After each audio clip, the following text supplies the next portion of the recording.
Lamentablemente, el diablo en estos tiempos ha confundido a la gente, incluyendo a sus mismos ungidos, de manera que se dicen estas herejías tan terribles para que la gente se vaya para el infierno. El pecado existe y el pecado, aparte de todo, es un demonio, es una criatura viva, es una criatura que siempre está buscando entrar a nuestra alma, a nuestro corazón, porque odia que Jesús haya pagado ese precio de sangre por nosotros. Y es verdad, Jesús pagó por nuestros pecados, pero eso no implica que el pecado no exista, existe, es. O si no, miren cómo está el mundo, mira cuánto crimen, cuánto asesinato, cuánto odio. Cada mentira, cada acto de odio, cada acto de maldad, de asesinato, es el mismo demonio que lo está haciendo, que está haciendo al hombre esclavo de sí mismo. El alma es como un vasito y cuando está bautizada está llena del amor de Dios. Pero cuando a medida que pecamos es como si tú le echas una bola de barro. Un pecado pequeño entra y vuelve turbia lentamente tu alma. Pero un pecado más grande, un pecado mortal, ¿por qué se llama mortal? Porque es un demonio que viene a matar con tu alma. Viene a acabar tu alma, viene a destruirte. Cuando entra ese pecado en ese vaso que es tu alma, tú eres un vaso portador de Dios. Naciste para ser feliz. Dios te pensó para que seas feliz, para que seas alegre. Por eso Él se humilló, Él se anegó, Él se donó por completo. Jesús vino para rescatarnos. Vino y Él siendo Dios se hace hombre para que nosotros los hombres, siguiendo su camino, sus mandamientos, obedeciendo su palabra, volvamos a Él a través de la gracia, de los sacramentos. Pero eso no significa que yo diga no existe y que porque yo diga no existe, no está, no es cierto. Esa es la gran astucia de este siglo del demonio, es decir, que no existe. La gran astucia del demonio es decir que si existe el pecado, no existe el infierno, no existe el purgatorio, no existe nada porque Dios es misericordia. Queremos equiparar a Dios como un Dios alcahuete. ¿Qué quiere decir alcahuete? Un Dios que no le importa que haya maldad, que no le interesa que una persona no acepte su misericordia y mate, asesine, acabe, arrase. Igual se va a ir para el cielo. Esa es la gran mentira del demonio. Es una mentira terrible porque es burlarse de la justicia de Dios. Infinitamente misericordioso es Dios y perdona el pecado más grande, pero el mismo Señor lo dijo en su palabra: vete y no peques más, no sea que te pase algo peor. Entonces el pecado es una criatura y es una criatura que entra. Cuando entra dentro de nosotros ese pecado, el agua viva del Espíritu va saliendo, porque entra el pecado y uno mismo, Dios no se va, es uno que saca a Dios fuera. Dios, ¿sabes qué? Yo quiero que tú me lleves al cielo, quiero irme a vivir contigo, pero voy a vivir en la prostitución, voy a vivir robando, voy a vivir matando. ¿Ustedes creen de verdad, por un poquito de lógica, que la mínima lógica, que eso viene de Dios? No es cierto, es la gran mentira. A Dios le duele que tú peques y le duele que yo peque, pero también le duele a la persona que uno daña, a la persona que uno destruye. A Dios le duele esa persona. Y entonces en ese infinito amor y en esa infinita misericordia también está la infinita justicia, que es inmensa. Entonces cuando tú dices el pecado no existe, te estás burlando de Dios, te estás burlando de Dios, estás diciendo, ¿sabes qué? Dios, eres un mentiroso. Entonces ni siquiera estás con el más mínimo deseo de trascender al cielo. Los pecados son mortales y es decir, amar a Dios sobre todas las cosas. Para eso hemos sido creados, para amar a Dios y de ese infinito amor de Dios, cuando Él infunde su Espíritu sobre nosotros, cuando nos bautizan y quedamos vestidos todos blanquitos de Jesucristo. ¿Para qué?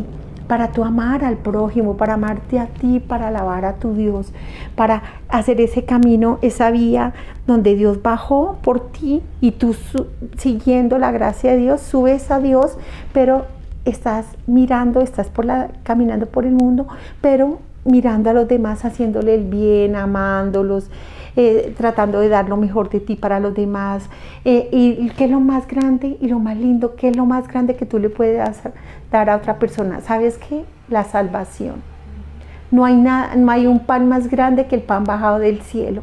Tú puedes alimentar a una persona, sí, está bien y hay que hacerlo, pero tú le das un pan a esa persona y la persona vuelve a tener hambre.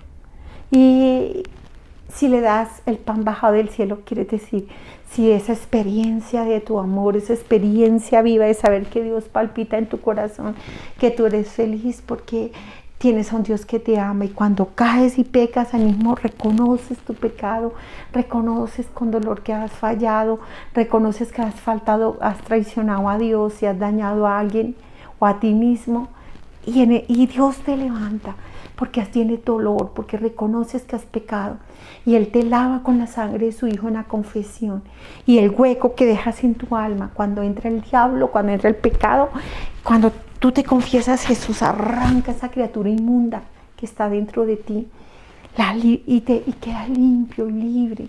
Pero ese hueco que quedó en tu alma, donde te perforó el demonio, cuando comes el cuerpo de Cristo, Él te vuelve a cristificar, te va llenando, te va poniendo la nueva carne, una carne incorruptible, una carne que va hasta el cielo, la carne de la eternidad. Entonces, la paz que te da vivir en Dios.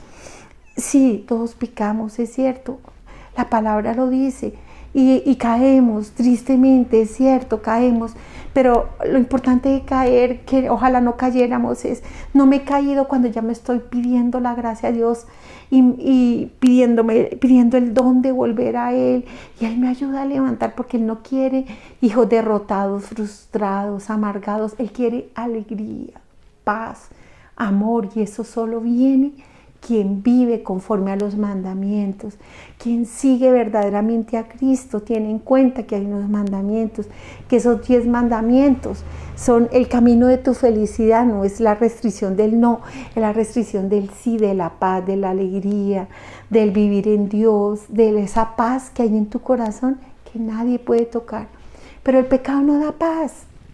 El pecado da deleite, da placer. Yo miro a los jóvenes satánicos cómo se ríen en esos conciertos, y cómo tristemente, incluso hay de pronto unos videos donde ellos, sacrificando un bebé, se reían como locos y se lo comían así. No me digan que eso es de Dios, no me digan que eso es Dios, no me digan que un muchacho joven que venga a arrancarle el corazón a un bebé y a comérselo y a chuparle la sangre. No me diga usted, hermano, no me mienta diciendo que el pecado no existe, que el diablo no existe. Existe y está. Ahora, ¿qué quiere Dios? Quiere que tú seas feliz, y la felicidad es esa lucha que yo hago para unirme a Dios. Yo camino por la tierra, sí, y tengo alegrías, tengo tristezas, tengo momentos duros, pero esa paz que solo Dios da aquí en el corazón, esa paz que da la presencia de un Dios vivo que quiere habitar en nuestro corazón, qué cosa tan inmensamente grande. Un Dios tan amoroso, tan grande, tan inmensurable, no lo puedo, las palabras no lo dicen. Ese Dios amor quiere habitar en tu corazón. Y esa es la gran mentira del diablo, decir, no, mata, tranquilo, mata, viola, destruye, tranquilo, tú no te preocupes, sea el peor de los criminales. Ah, no, al fin y al cabo, Dios te está esperando con los brazos abiertos. Y entonces, ¿qué piensa una madre que llora porque le secuestraron a su hijito, se lo violaron, se lo destrozaron, con estas mentiras de que fresco? Fue un hombre bueno y santo que vino y te violó a tu bebé, porque como el pecado no existe. Entonces, todo es una gran mentira.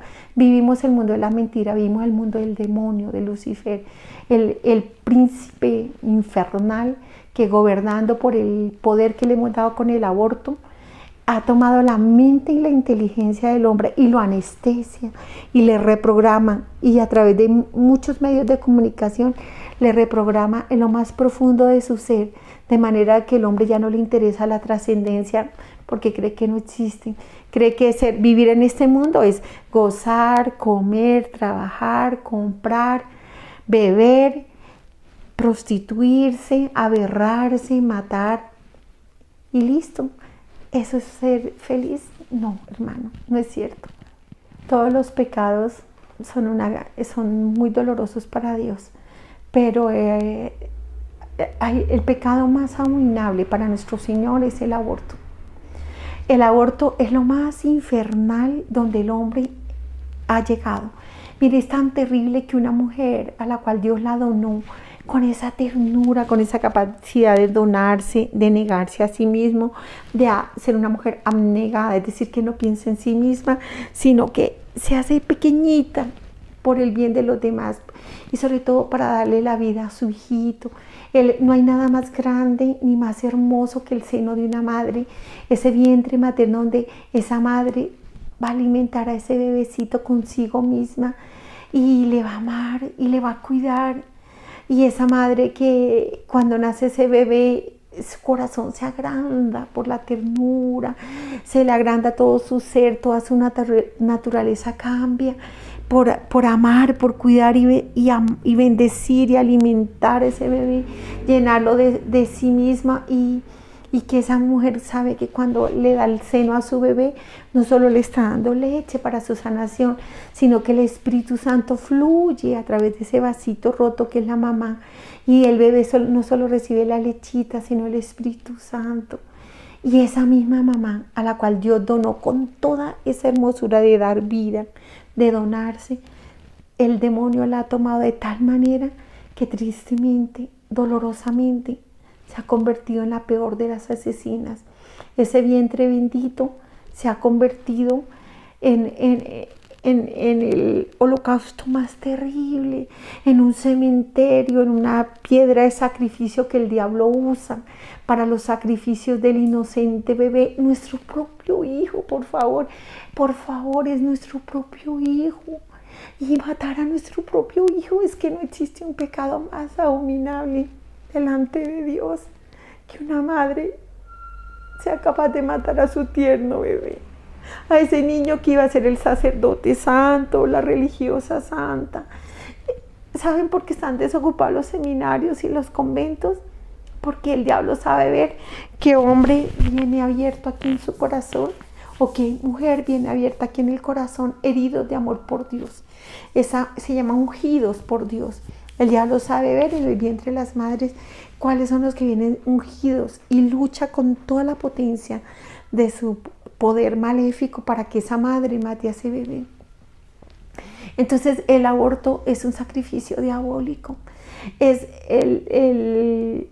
la victoria que tiene el diablo sobre la mujer es convertirla en asesina, convertir a ese papá en un asesino. Es tan terrible. Y que ese médico, cual juró en su juramento que iba a luchar por la vida, que es otro don de Dios, esa enfermera que es un don de Dios, que estaba dada para el servicio, para luchar por la vida, que se iban a trasnochar y a entregar su vida por dar salud, por cuidar la vida, convertirse en ese médico, en un sacerdote diabólico, que en el vientre bendito de esa madre encuentra a ese bebé inocente, ese bebé que ya sabe cuándo su mamá lo va a matar, ese bebé que en el momento en que la mamá decide asesinarlo y empieza a preparar todo el crimen, tiene miedo, tiene angustia, tiembla, llora, gime, así tenga un segundo de fecundado, ya tiene un alma que Dios sopló, infundió en ella en el momento en que se unió el óvulo y el espermatozoide. Un hombre no empieza que cuando ya tenga cerebro, mentira. Esa criatura ya tiene un alma en el momento en que se une ese óvulo y ese espermatozoide. Y ese niño llora y llora y llora y gime en el vientre de esa madre, sabiendo que esa mamá lo va a matar. Y qué dolor tan grande cuando entra la infernal instrumento, sea líquido, sea para quemarlo, el grito de ese inocente bebé en cada clínica de abortos, en cada sitio donde venden esos medicamentos para matar a los bebés. Son millones y millones y millones de demonios que gritan, chillan en un horror de jauría, gozando el momento en que esa madre destroza a ese bebé. Cuando le cortan la piernita a un bebé, le cortan la otra, el bebé grita y trata de escapar. Y el grito del cielo, el grito en el cielo, el gemido de Cristo una cruz, porque hay un error cuando creemos que Cristo está crucificado, que es un hecho pasado. Dios no está sometido al tiempo de los hombres. En Dios todo es presente. Nosotros sí estamos sometidos a un tiempo, a un espacio. Dios no, y una es su crucifixión, pero eterna. Y en esa única y eterna crucifixión, Jesús grita de dolor, gime, viendo la generación más perversa. Esta es la generación más perversa de todos los tiempos. Tanto estudio. Las mujeres súper científicas, súper avanzadas, mucho trabajo, mucho orgullo, mucha belleza. ¿Y qué si nos convertimos en las bestias? Ni siquiera mujeres, porque una mujer no hace eso. Es que ni siquiera un animal, porque un animal no mata a su bebé en las entrañas. Jesús gime, grita de dolor. Cada vez que tú matas a un bebé, el dolor, el horror del cielo, viendo una humanidad tan perversa y depravada que es capaz de matar a su propio bebé. Y el grito de ese bebé, y el dolor cuando ese bebé muere en el vientre, como ese vientre se queda en un espíritu de muerte, en un dolor, y la mujer así esté anestesiada, oye el grito de su bebé, y después cuando está dormida se despierta y escucha el grito de su bebé. Es algo aterrador ese médico, que sus manos eran llenas de luz, del fuego de Dios para sanar, convirtiéndose en el asesino, en el sacerdote satánico que le ofrece la criatura al diablo. Y esto es lo que ha hecho que del infierno salgan, esta sangrecita inocente ha hecho que del infierno se rompan esos sellos y salgan los demonios más perversos. Cuando tú matas a tu bebé, la sangre cae sobre ti y tu alma queda negra como un carbón, como una bestia, sobre el papá, sobre todos los que tuvieron que ver, todas las personas que tuvieron que ver con el aborto, tanto el que te prestó el dinero, el que te llevó, todos, sobre todos caen, sobre ese médico que le sale fuego de sus ojos, ya le sale un hombre que mata tantos bebés, ya sale fuego de sus ojos y se vuelve tan duro, tan insensible, tan depravado, tan duro que, Dios mío, es que se imaginan lo terrible morir uno y presentarse con las manos llenas de sangre. Pasé por el mundo y ¿qué hice? Matar. Y tan pecador es la mujer que mata como el que aconseja el aborto, como el que promueve el aborto. Todos los países que tienen el aborto en sus leyes son malditos, es decir, que toda la sangre inocente de esos bebés está sobre ellos. Y uno dice, es que me voy para el cielo. No, olvídelo, hermano, olvídelo. No es cierto. Usted no va a ir al cielo, ni yo tampoco, si yo no hago nada por defender la vida. Jesús es la vida, dice, yo soy el camino, la verdad y la vida. Y tú matas la vida, ¿qué estás matando? Tu alma, ¿sabes? Estás matando tu alma. Si en mi país está el aborto, ¿qué es mi obligación? Orar, ayunar, salir a las marchas, protestar. Y ahí yo seré inocente porque esa sangre a mí no me va a caer, porque yo la he luchado, yo la he llorado, la he suplicado para que otras mujeres no hagan este abominable horror. Este es el pecado que más aborrece Dios y el que ha hundido la humanidad en este mundo, porque ¿quién reina? El ángel de la muerte. Por eso es que los muchachos no creen en Dios. Los chicos solo quieren la música, y la música que les ponga a vibrar, solo quieren estar lindos, la droga, la depravación. ¿Cuántos demonios de homosexualismo, lesbianismo, depravaciones de toda índole salen por cada bebé que se aborta? ¿En cuántos millones de abortos? Si nosotros pudiéramos escuchar con los oídos de nuestra alma y ver con los ojos de nuestra alma, veríamos la cantidad de sangre que hay sobre el mundo y la cantidad de gritos de bebés a cada segundo, que se matan millones de bebés. A propósito de eso, me impresionó muchísimo una experiencia de una señora que destrozada lloraba, decía, yo fui pobre. Y entonces, cuando yo me casé y con mi esposo tuvimos una buena fortuna, entonces yo quise que mi hija, el hijo que fuera a tener, le pudiéramos dar de todo, de todo. Solo tuvimos una hijita y entonces ella, todo se le dio, todo se le compró, se le daba todo tipo de libertad pensando que se estaba haciendo feliz a la niña.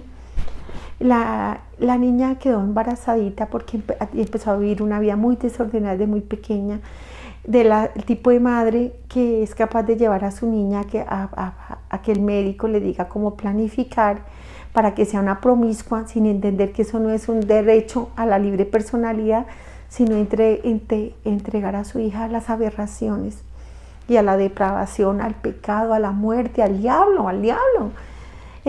Pero ella no lo veía así, ella y su esposo pensaban que estaban bien. Después el hogar se destruye, el hombre seguía girando los millones para la niña, que la niña esté en el mejor colegio y todo, y ella vivía una vida totalmente desordenada.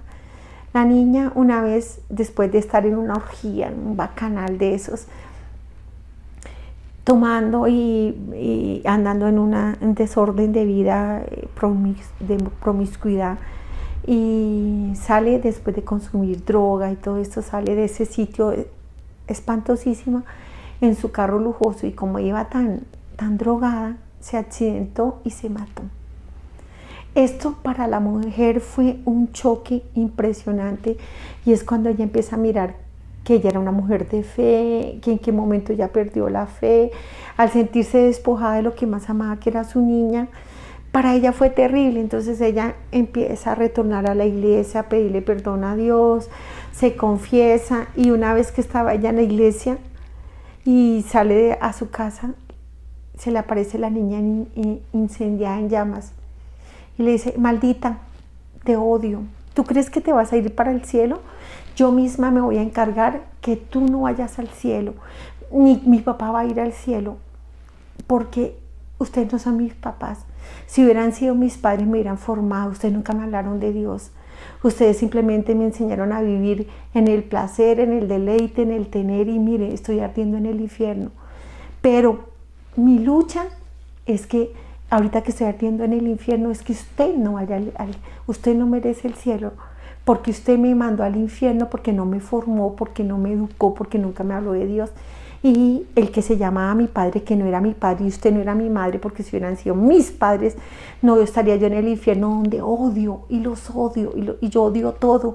Odio a Dios ahora que sé que existe, odio al infierno donde habito, odio a mis amigos, solo existe el odio, y cada instante me crece más el odio, de manera que cuenta con que yo te voy a perseguir hasta el último instante, porque no voy a permitir que vayas al cielo. Tú no mereces el cielo cuando yo estoy en el infierno por tu culpa. A propósito de eso, a mí me impactó tanto, eso me dio tanta tristeza ver a una madre llorando, aterrada de haber tenido esa revelación, y que ella era del tipo de mujer que pensaba que el infierno no existía. Y tú, cuando crees que el infierno no existe, te das a tus anchas, porque dice, bueno, pues qué, yo puedo hacer lo que quiera, finalmente pues si yo me muero, si es que existe Dios, me voy para el cielo. Volvemos al gran mentiroso. ¿Quién es el padre de la mentira? El que ha engañado al mundo, a este que nos tiene anestesiados ahora. Y sí, miren, para no ir tan lejos, una monjita que tuvo una muerte en una misión, que le picó una serpiente y murió de inmediato. Ella tuvo la experiencia hermosísima de subir a la luz, entrar a esa puerta hermosísima donde está el amor de Dios y donde ve el lago bellísimo. Y cuando ya ves el lago hermosísimo, entra, y al otro lado del lago ve a Jesús con los brazos abiertos, y ella ardía de amor, y cuando empieza a caminar, entra sobre el lago, cae en un montón de celdas y cárceles, y pasa de la luz a la oscuridad, y empieza a ver que en la parte de arriba, en cada celda de arriba, las personas estaban hermosísimas, todas blanquitas, y ya los ángeles bajaban y las subían, y ella se da cuenta que estas almas han sido cristificadas, que han sido purificadas en el amor de Dios. Esas almas, así Dios les dijera, entren, no entrarían por vergüenza, porque ellas ven lo manchadas que todavía hay, o las huellas que dejó el pecado en su vida, o ellas ven que la misericordia de Dios las tomó porque ellas se arrepintieron, porque pidieron perdón y no se fueron para el infierno, y Dios las perdonó. Y Dios las perdonó, pero hay una cosa que se llama la pena, la deuda. Y vuelve el mismo ejemplo que dan siempre los sacerdotes. Un niño rompe un vidrio y le dice a la señora sale a coger al chico, le dice, te voy a meter a la cárcel, voy a llamar al policía. Y el niño dice, no, perdóneme señora, por favor no llame a la policía. Y la señora dice, muy bien, no llamo a la policía, pero págame el vidrio. Entonces, la pena, ella lo perdonó, pero la pena es, tú tienes que pagar el vidrio que rompiste. Entonces, tú pasas por la vida, ¿cuánto dañas? ¿Cuántas personas están destruidas? Miren, esta madre llorando, entendiendo el mal que le hizo a su hija, y esta hija reclamándole que está en el infierno por culpa de ella. Entonces, ese es el mal que yo he hecho. Dios me perdona porque no me voy para el infierno. Pero el mal, en la medida que yo he hecho más mal y no he reparado con la gracia de Dios, ¿cómo reparar el mal que he hecho? Con hacer las confesiones, cumplir las penitencias, pero la oración, el compromiso de acercarme a Dios, de orar por la conversión de todos los pecadores, por la santidad de la iglesia, ese amor de querer ir al cielo, pero no ir sola, sino con todos los demás. Ese deseo de vivir para Dios, ese deseo también de ayudar económicamente a los pobres, a los necesitados, que donde tú llegues empieces que se note que hay una hija o un hijo de Dios. Esto es parte de la reparación que Dios nos permite hacer durante nuestro camino terreno. La evangelización es la mayor obra de caridad, muchísimo más grande que cualquier otra obra. Obvio que hay que ayudar a los pobres, pero no todo significa que el pobre sea el que no tiene con qué comer. Hay grandes millonarios que son muy pobres, son haraposos porque sus almas están haraposas, están hambrientos porque no han comido el cuerpo de Cristo. Entonces nosotros por la gracia de Dios podemos reparar aquí en la tierra muchas cosas y todo, pero si tú vives la vida así como un creyente laico, católico laico, que medio va a misa, medio no sé qué y sigo pecando, pero por la misericordia de Dios yo logro arrepentirme antes de morir o hago un camino de conversión, pero no he hecho nada por reparar mi pecado, no he hecho nada por evangelizar, por extender el reino. Cuando yo muero, no es que el Señor me dice, ven, me pagas, no, es que uno mismo se da cuenta que el mal que uno ha hecho, así Dios le dijera, oye, sigue, uno por el mismo dolor y la misma vergüenza de ver sus vestiduras, uno mismo no entraría, pero también no se nos olvide la palabra, sin santidad nadie verá el rostro de Dios.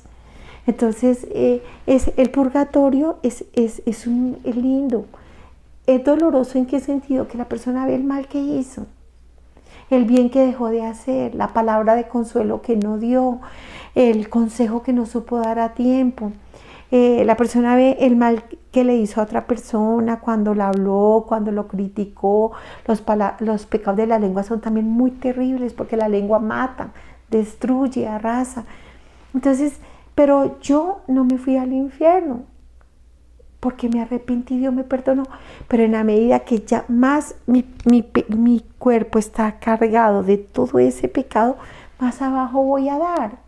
Entonces, me acuerdo cuando yo estuve una vez en Italia en un grupo de oración del Padre Pío, todos decían, ay, cuando nos muramos y nos vamos para el cielo, y chévere, vamos a estar con el Padre Pío, y no sé qué, y en una vigilia estaban todos hablando de que tan chévere cuando nos murieran y fueran al cielo, y estaban en la vigilia y se les apareció el Padre Pío delante de todos ellos, y todos lo vieron, no solo una persona, y les dijo, qué soberbios son ustedes, diciendo que van a ir para el cielo. Yo estuve 8 horas en el purgatorio, semejante santo, y estuvo 8 horas en el purgatorio, Y ellos quedaron aterrados. Dijeron, si el Padre Pío estuvo en el purgatorio todo ese tiempo, que estaba estigmatizado y todo, ¿qué será de nosotros? Estamos crudos. Y entonces es cuando ellos empiezan a hacer un camino de mirar hacia su interior, pedirle a Dios que nos ayude a caminar en esa vía unitiva desde la tierra, en ese camino de conversión y de que no es que no vuelvo a pecar, sino que hago todo lo posible para no pecar, pero si caigo, me levanto por la gracia de Dios. Entonces, el purgatorio, por esta monjita y muchas personas que hemos podido tener esta experiencia, tiene escalas. En la medida que tú has ido más a la Santa Misa, la gente dice que ir a misa no sirve para nada, es una gran mentira, es un gran pecado, una burla contra Dios, que su hijo, que arranca un pedazo de su corazón y lo pone en la patena, y esa es la Eucaristía, para que cuando tú lo comas, empieces a vestirte de Dios, por la gracia de Dios, digas que no sirve. No es cierto. Mire, las almas que estaban más arriba eran almas que habían sido formadas por la adoración al Santísimo, porque la misma escuela del alma, la misma universidad del alma, están la palabra de Dios y la vida de los santos y la adoración al Santísimo ante todo. La adoración al Santísimo, donde Dios penetra tu alma y va haciendo esa cirugía de corazón abierto, donde va sacando poco a poco todos esos pecados que te cuestan cambiar, que se llama conversión pasiva, porque la activa es tu esfuerzo. Y el comer el cuerpo de Cristo, ir a la Santa Misa. Estas almitas que estaban más arriba eran personas eucarísticas, y de esa misma amor y adoración vivían pendientes, orando por los demás, con un corazón grandísimo para amar a sus enemigos, a los que le hacían daño, con un corazón abierto hacia el necesitado, hacia al pobre, al desconsolado, porque era el mismo Dios que habitaba en el corazón de ellas. Las que estaban más abajo fueron personas de pronto más dietéticas. Ustedes saben, el católico dietético es el que escasamente medio va el domingo a misa y eso creyó que ya cumplió, pero no se deja transformar de la palabra de Dios, del amor de Cristo que nos quiere santos. No que no volvamos a pecar, no es cierto, pero que estemos con ese deseo ardiente de unirnos a Dios. Y en los que están puro abajo, las personas que estaban en las partes de abajo fueron personas que entregaron su cuerpo a la promiscuidad, a la prostitución, a las aberraciones. Allá los padres de familia veían cuánto sufrimiento le causaron a sus hijos, a su esposa, con infidelidad, como cada vez que tuvieron relaciones con otras mujeres se llenaron de larvas del infierno, larvas que carcomieron sus carnes en el placer y los llevaron a una vida de promiscuidad. Pero ellos también ven el terrible pecado que va contra Dios, es un pecado gravísimo, estructural contra Dios, destruir un matrimonio. Si bien es cierto el aborto es abominable, qué aterrador un hogar destruido, un hogar donde los niños queden en manos de un televisor, un computador, satánicos, malas amistades y juegos de video, y los padres viviendo una vida promiscua, o los dos o uno. Esto es un pecado que clama al cielo justicia. Aquí uno lo ve normal y a uno le dice, no hombre, si tú no entendiste a tu mujer, vete, tranquilo. No es cierto. Tú cuando estés en la presencia de Dios vas a darte cuenta lo grande que es una sola carne, la pareja, el esposo, la esposa y Jesús haciendo el trío. Y de esa unión los hijitos. Y esa pareja que amándose y cuidando el amor de ellos, porque no es que yo me vuelva solo mamá o solo papá, sino cuidando el amor de ellos, amar a sus hijos y educar a hijos en el amor de Dios. Entonces los padres sufren demasiado. Los papás o las mamás que han sido promiscuos y han abandonado a sus hijos, ellos sufren en el purgatorio espantosamente viendo el mal que le hicieron a sus hijos. Y las partes puras inferiores son terriblemente casi babosas. Las almas son tan oscuras, son casi monstruos. Y ahí se encuentran los abortistas, las abortistas, los que después de haber abortado no hicieron y se confesaron y Dios los perdonó, pero no hicieron nada para reparar el pecado. Y yo no puedo volverle la vida a un bebé, yo no, porque si yo lo mato no puedo, pero sí puedo luchar para que otros bebés vivan. Y esa es la defensa de la vida. Y cuando la parte siguiente es la del infierno. Y esa es la parte aterradora, donde es tan ardiente, tan horroroso que una campesinita de mi país, del sur de mi país, ella tuvo una experiencia donde quedó sin vida, se cayó porque se puso una caneca para subirse a bajar unos plátanos con una macheta, pero no se dio cuenta que había una piedra chiquita así en la mitad de la caneca. Cuando ella hace el impulso para mandar el machete, porque era una anciana viuda, sale volando y una piedra la recibe, ella queda desnucada.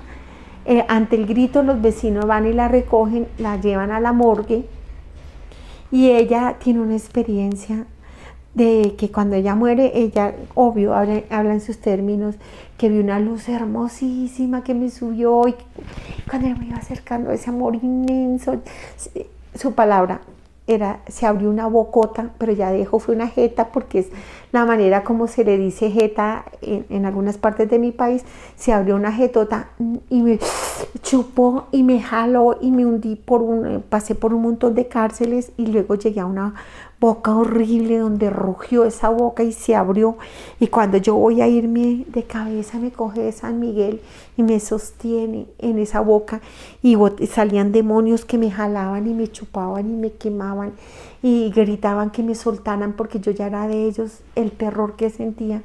Y ella dice, yo fui una mujer de oración, fui una mujer de iglesia, yo ayudaba en la iglesia, pero cuando murió mi marido y yo no tenía hijos, yo me asusté, dije, ¿qué voy a hacer de mi vieja anciana para sobrevivir con este dinero que me ha dado mi marido?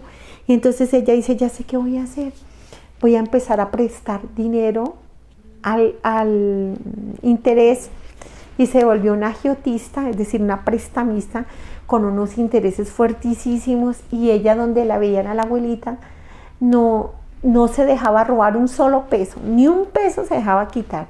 Ella tenía un machete que no sé cómo le llamarán en otras partes, que es como una peñilla para cortar la caña, y ella tenía una macheta grandísima y la tenía afilada, y cuando no le iban a pagar salía y cogía a planazos a las personas. Un día se enteró que acaba de morir que bajaban a enterrar a un deudor de ella y que no le había pagado, y ella salió corriendo con su macheta, y en esa parte del sur del Huila, la gente baja con el difunto cargándolo en el féretro, el ataúd, lo van cogiendo los vecinos, el sacerdote va orando con el monaguillo y la viuda y los niños van llorando y los vecinos. Cuando ella sale al encuentro y dice, y para el cortejo fúnebre, dice, aquí nadie se va a mover y nadie va a enterrarse porque a mí me pagan mi plata. Digamos el sutanito, porque no me acuerdo su nombre, me debía dinero y yo aquí no dejo enterrarlo hasta que él me pague. Pero le decía al sacerdote, hija, por favor, ten compasión, si esto está muerto. Perdónale la deuda. Pues no, porque me debía mucho dinero. Si a mí no me dan el dinero, yo no lo dejo enterrar. Y no valió las lágrimas de la viuda, las lágrimas de los huerfanitos. Se hizo pagar, entre todos se reunieron el dinero y ella dejó pasar el cortejo fúnebre. Cuando ella muere y le abren el libro de la vida, porque todos tenemos un libro, y le muestran el pecado tan grave que era no tener caridad y cobrar esos intereses tan altísimos, y cómo ella dudó de la misericordia de Dios, que Dios iba a hacer cargo de ella y de su manutención, y cómo ella se encerró en sí misma y cómo empezó a simplemente vivir para el dinero y pensar que el dinero era la seguridad y no Dios. Se descuidó de la oración, se descuidó de ir a misa, lentamente dejó enfriar su corazón, dejó de hacer el rosario, se enfrió su alma y solo era pensando, haciendo cuentas y mirando quién le debía. Pero le decían a ella sus grandes pecados, pero el peor pecado por el cual le decían, estás condenada, es porque no tuvo misericordia, ni con el difunto que iban a enterrar, la misericordia con los difuntos, ni con la viuda, que es un gravísimo pecado que cometemos contra las viudas y contra los niños, los huerfanitos. Entonces ella le dice, estás condenada.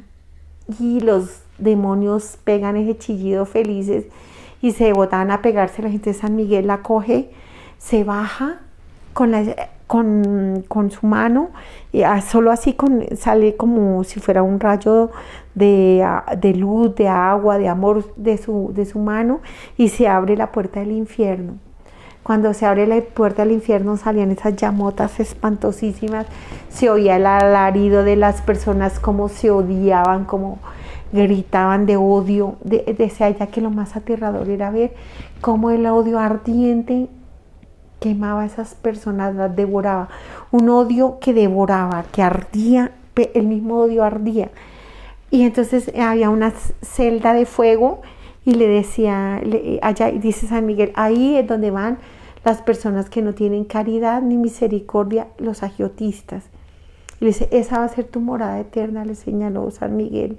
Y cuando cuando se va acercando a ese hueco donde estaban esas llamas ardientes, pero donde empezaba la boca del infierno, entonces ella empieza a llorar y dice, Señor, cuántos años te amé, cuántos años te serví, por piedad yo te pido que no mires mis pecados, no mires mi miseria, sino los años en que te amé.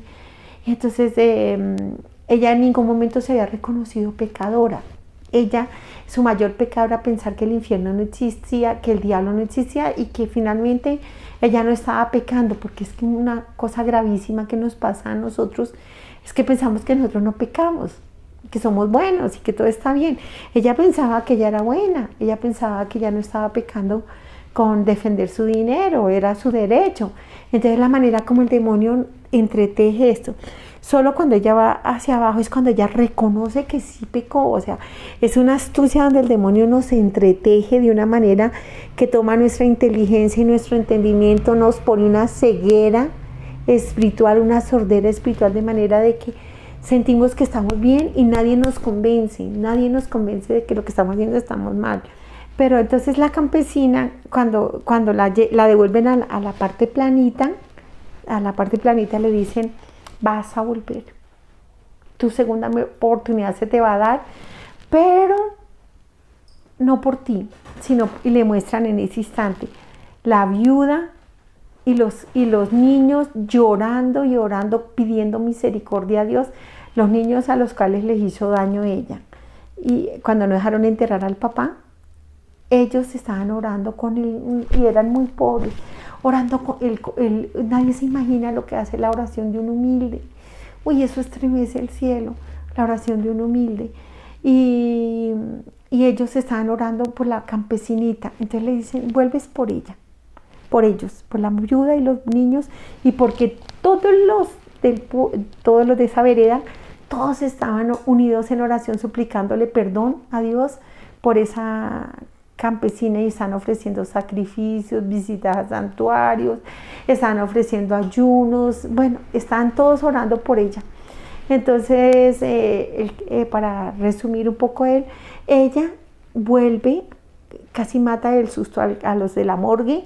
Ella regresa por la gracia de Dios, pero ella se confiesa, pero ella de ahí en adelante llora y grita, todo el día se revuelca como si fuera un animal del dolor, y la tienen envuelta entre cáscaras de plátano con aceite, porque ella grita, me quemo, me quemo, me quemo. Y un sacerdote de una comunidad me decía que ella, porque se fue el sacerdote que me hizo llegar la experiencia, y me dijo, Gloria, ¿usted cómo ha ido con las quemaduras? Uy, padre, me duelen muchísimo. Ya llevo un año, pero yo siento que me quemo. Y me dijo, no, Gloria, es que yo le voy a contarle. Me contó la historia, me dijo, Si usted siente que se quema, no es porque sus heridas no se hayan sanado, porque en un año se han sanado, es porque usted sintió el vaho del demonio. Usted no vio las llamas, pero sintió el vaho del demonio. Esa campesina sí sintió el vaho de las llamas. Y ella mantiene todo el día revolcándose y gritando entre aceite que se quema y se quema. Por eso yo le digo, hermanos, miren, ¿qué les cuesta, hermanos, volver a Dios? ¿Qué les cuesta, mis hermanos? Pero mire qué les cuesta. Sí, Dios pagó por usted, hermanito. Pero no pagó por usted para que usted siga siendo una mala persona, una persona que odia, que mata, que está en el pecado. No, Dios pagó un precio de sangre porque tú eres importante para Él. Porque quiere que tú estés en el cielo cuando te llegue el momento. No sabemos el momento, ni el día, ni la hora en que nos va a llamar Dios. Yo pensaba que se morían solo los cuchitos, perdónenme, una manera de decir viejitos aquí en Colombia, las personas de alta edad. Pero que los jóvenes, si se cuidaban y se hacían dieta y aeróbicos y tenían una vida, entre comillas, sana, no se iban a morir, iban a vivir a viejos. Pero no es cierto. Cuando menos pensó, a mí me cayó un rayo. Cuando menos pensó, a un niño se muere. Cuando menos piensa, una niña de 15 años murió. Murió en el pecado. Murió sin conocer de Dios porque sus padres no le enseñaron. Murió en una vida promiscua, llena de pecado. Y qué dolor para Dios, ¿sabes? Al que más le duele es a Dios perdernos. Qué dolor tan grande que por un placer del cuerpo, por un deleite corporal o terrenal, vayamos a perder el alma cuando hay un Dios enamorado que quiere tu salvación, que te quiere levantar de la inmundicia en que estás, en la inmundicia en que estoy yo, para vestirme del Cordero, vestirme de su hija, para vestirlo a usted, hermano. ¿Por qué se quiere negar el cielo, hermanito? ¿Por qué? ¿Por qué se quiere ir para el infierno? Si es que existe, hermano. Porque unos hombres digan que no existe, entonces no existe, no es cierto. El infierno existe, hermano. Dios no lo quiere a usted en el infierno, ni a mí. Dios nos quiere en el cielo. Hermano, levántate, levántate, levántate. Que Dios quiere romper esas cadenas. Quiere sacarte de esa cárcel donde tú crees que eres feliz entre tus placeres y deleites. No es cierto, hermano. La felicidad viene de quien abre el corazón a Dios, de quien se deja lavar con su sangre en el sacramento de la confesión, quien se deja vestir de su cuerpo divino y te cristifica a través del sacramento de la Eucaristía. Hermanito, vuelve a Dios, por favor. Qué triste que en la eternidad te acuerdes cuando miraste este programa y quizás te burles y tengas que gemir eternamente. Dios te bendiga, hermano, y no se te olvide que hemos nacido del corazón de Dios. En Dios vivimos. Si vives en la gracia de Él, en sus mandamientos, en sus sacramentos, en su palabra. Y por la gracia de Él, no por nuestros méritos, a Él vamos a volver. Pero sin tu voluntad no hay salvación. Dios te bendiga.